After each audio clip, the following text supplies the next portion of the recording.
This year, we're rolling out the largest ever construction, maintenance and planning program across northern Victoria.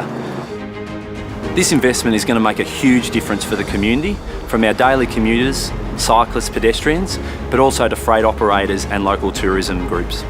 Ultimately, our role is all about keeping Victoria moving by making sure people and goods can move around Victoria safely and efficiently.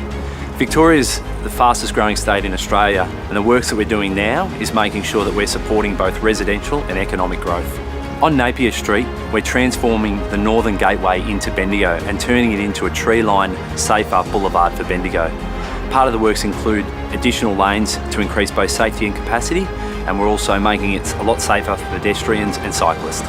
Upgrades like we're seeing on Napier Street and many other across the region are so important to support the growth that's occurring in places like Bendigo, and to also make sure that we've got a safe and efficient road network.